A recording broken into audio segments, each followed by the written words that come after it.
Hi folks, here with Tacitus today at excuse me, your pushback channel, and thank you for joining this audio live stream. I'm just looking at the counter here and it's jumping around the seconds, so I'll try that again. Hi folks, with Tacitus today, your pushback channel, and the seconds, so I'll try that again. Hi folks, with Tacitus today, your pushback channel, and thank you for joining this audio live stream. In this essay, I talk about the changing mix of taxation in the Western world, the current sort of sources, the most lucrative and profitable, biggest mass of money collection of tax. That tax base, as we know it, is starting to disappear. So, and I'll go through a few things in a moment, but just looking, there's a number of white papers that are floating around from think tanks, mainly globalist think tanks, but whether you look at think tanks on the left or the right of the political spectrum, they all arrive at the same overall conclusion that the tax base and where the tax base can be found, where the biggest amount of money can be grabbed, that's going to change quite drastically over the next 10 to 25 years. So as a result, our lives in the West will change. Insofar as what will be taxed, what won't be, what would be a safe investment, what won't, and all sorts of things like that. So it's going to have quite a big effect, I think, on the social makeup of society and how people are interacting with one another and so on. So, coming to a few examples, one of the biggest sources of taxation revenue for all Western governments is taxing the income of the citizens, so personal income tax. Now, this is a uniquely Western thing because there are firstly so many jobs in the West compared to any other part of the world, and unemployment's relatively low. So you've got the majority of the population working at jobs.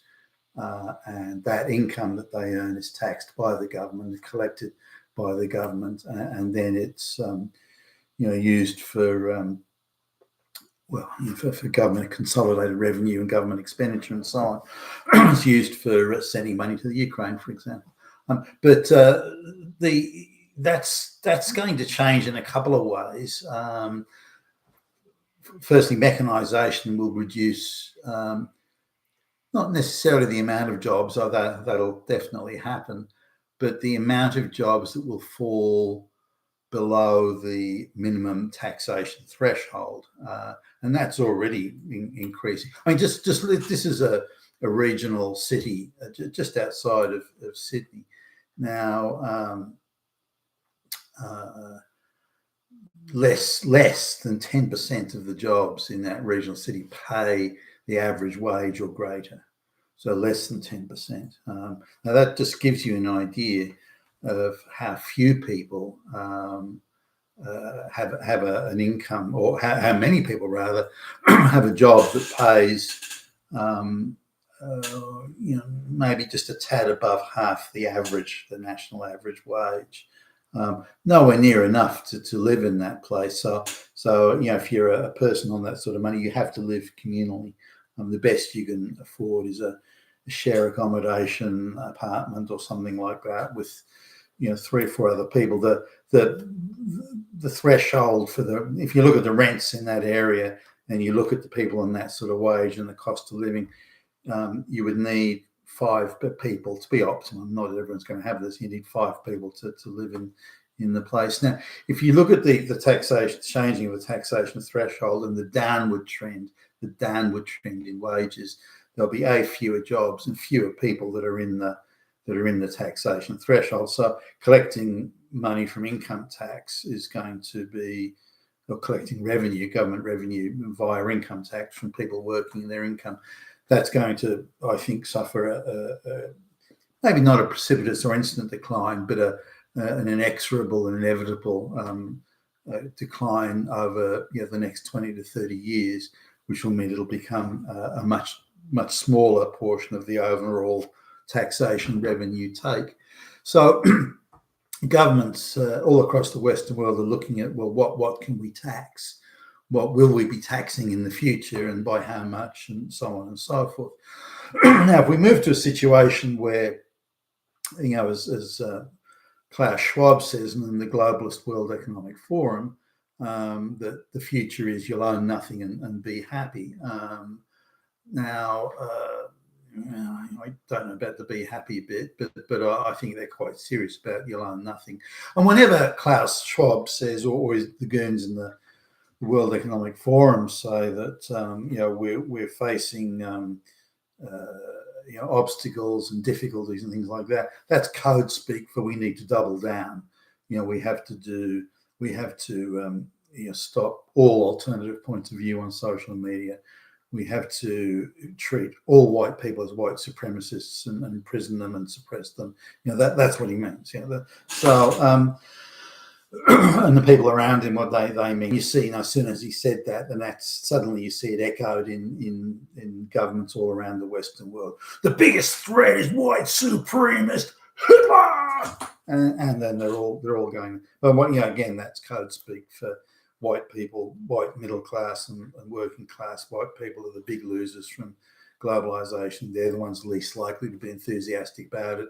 So we have to just accept that and just neutralize them and eradicate them in advance, because there is nothing in globalization for them.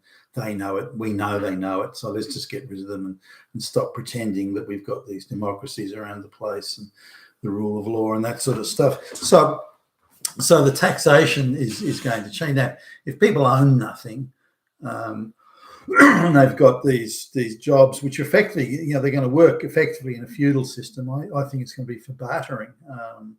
So, a bit like the feudal medieval serfs, where you barter your labour in return for a place to live and food to eat and that sort of stuff. Everything is owned by even the house you live in, or the little cubicle you're allowed to exist in, or that's all owned by the local aristocrat, or in this case, the globalist heavy, and you effectively are renting or leasing, your little cubicle from them, but there isn't an exchange of money here. You're doing the work and the labour, and in return you get things. So it's goods in kind, or services in kind. So I think we're heading there. So what exactly is going to be taxed? Effectively, people won't have an income. They'll just be bartering, their labour for to be allowed to exist in some little shithole. So I think that'll happen. Now, the accrued profits, if you don't own anything, then what exactly can be taxed? Now, in the Soviet communist system, they paid a nominal wage, and that was taxed, and that was technically, at least, how the government sort of got revenue. But in a planned economy, that whole concept of taxation, collection, expenditure, and so on is not responsive to any market signals or consumer choices, and so it's quite perverse in that respect. And so money is not really being collected because work's not really being done, and so on. And again, even in the Soviet system, there was effectively a system of barter, particularly in the early days, where the steel mill would agree to provide certain amount of steel products to the iron ore mine that would send them the iron ore to turn it into steel. And so there was a lot of bartering going back and forth between the state enterprise. There wasn't an exchange of money, it was an exchange of either raw materials, goods, or services, in fact. So the concept of taxation is going to also, where will this money come from? And how will capital be mobilized in such a situation?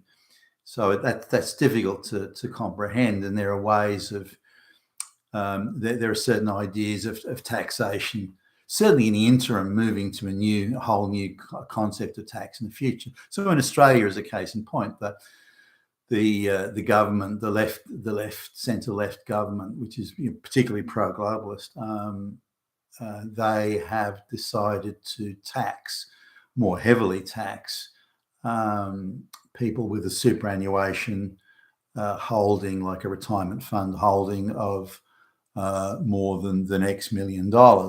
Now, I don't necessarily disagree with the concept behind it. I think the whole retirement industry and the fund, the superannuation funds, it's been horribly mismanaged, outrageously exploited, and the big financial firms have profiteered like fuck out of it. So it's constantly changing and being tweaked, and everybody wants, the big financial end of town, they want to extract more fees from it because it's easy money for them. The government mandates you must put money into superannuation, so it's a gift. It's a gift of effortless profits for the big financial end of town. But then the government eyes that big pool of bucks and says, "Holy shit, we can tax that a bit more." So I think the threshold will keep on coming down in retirement funds. So today it's $3 million, and I think either it won't be indexed so that indexed for inflation, so that more and more people fall into that category as time goes on, or alternatively they'll start bringing the instead of a $3 million balance, it'll be $2 million, then $1 million, and so on. So I see that happening, and they'll use the equity argument. So, well, this person's only got $100,000, for example, $100,000 or $50,000, whatever, of retirement fund savings, whereas those damn straight white males, you got $1 million. So that's not right. So why don't we just take the money from the damn straight white fascist Nazi male and give it to the black lesbian who's got much? That I think they'll play that card at some point. In fact, they're already ponying up those sorts of ideological arguments anyway. Now, the other thing is property ownership. Now, there's vast property ownership, say, of overseas, Chinese and Brahmin Indian and so on. Investors own vast tracts of real estate, residential and farming and everything, real estate in Australia and across other parts of the Western world, United States, Canada, and so on. But in Australia, they seem a little bit reluctant to tax that. If someone owns 200, 300 houses, or even more than, say, 3 houses, should they get any tax benefit or tax write-offs or any incentives, unless they're a registered builder, property developer or something, then you can understand that they would have but then they would have a churn. They wouldn't be hanging on to properties for long. But this sort of taxation of that hitherto hasn't really been applied. This idea, if you have an investment property, you can write off your tax revenues against it. That's been outrageously and wickedly exploited by multinational firms or offshore investment firms and well-to-do international investors that have a sufficient revenue stream where they can play those sorts of games. It's also used an immigration front scam to bring people out from rural China, peasants in rural India, to come and work in scam front businesses in Australia and the West generally, which are really nothing more than indentured slave labour. So another thing that's come up recently is there's no taxation in Australia, at least, on the primary family residence, what's called the family home. So the primary residence, there's no taxation. So if you sell it, you don't have to pay any tax. So even if people have owned sitting on properties, given the runaway inflation in residential real estate in Australia, properties that were bought for $400,000 in the year 2000 are now selling for $2.5 million, that sort of thing. Those profits in the primary residence, they're not taxed at all. That's pure profit you stick in your pocket, and you've only got to own the property for longer than 12 months to make it tax exempt. So there's going to, and quite rightly, I think there's going to need to be some changes there. So I think wherever the globalist investor class hold assets, that won't be taxed, but wherever the middle class sort of straight white Christian family has assets in the aggregate that's a large amount, such as homes that they bought in 1980, for example, that are now worth gazillions of dollars, I would see the taxation of that will start to appear. Once that's gone and you own nothing and you'll be happy, and no one actually owns anything, the idea of taxation, I think, will change so that it'll be the services you give to the globalists.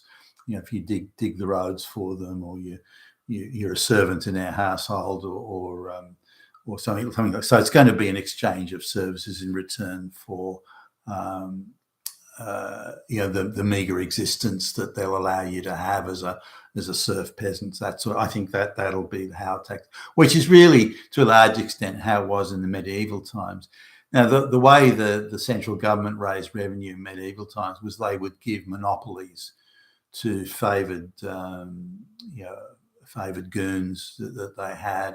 It's a very corrupt system, but they would give monopolies, and this were things you have to have. And back in the day, it would be things like a salt tax or a turnpike tax, those sorts of things. So I think that'll be how revenue will be raised. Maybe the globalist owners, and they'll own everything. Everything will be a monopoly. They'll pay some nominal amount of electronic credits, and then whatever you try and do, you have to give those credits to the as maybe pay it as a tax that these monopolies collect from you, and then pay to the government. I think it'll go something like that. But I really think we'll return to the feudal system, and it'll be a kind of a socialist system where everything will be allocated. But make no mistake, the mix of taxation and the devices and the places where money can be intercepted and collected by the government, that whole mix, that whole structure of money and wealth and its distribution is changing, and I think it's going to start changing very fast. And once the private property of the baby boomer white people has been exhausted, which won't take long from now here on in, then we'll move to this model that Klaus Schwab's talking about. You'll own nothing and be happy. I can't see much actually getting in the way and stopping that. The return. I mean, if Mr. Trump comes back to the presidency, and I very much hope he does, and he moves with vigor and speed and determination to turn things around, we're still possible that the globalization crushing machine can be stopped or restricted in terms that are fatal to its ongoing execution. But absent something like that, I think we'll inevitably head down this road. And the globalists, their nudge units, one of the most powerful weapons they have is to take away all hope from Western white people, so that we all sort of with gloomy resignation, sullen resignation, just accept the inevitable that the globalists are in charge now, and there's not a damn thing we can do about it. That's what they're hoping happens, but let's hope that doesn't happen. You've been Tacitus today, your Pushback channel. Thank you for listening.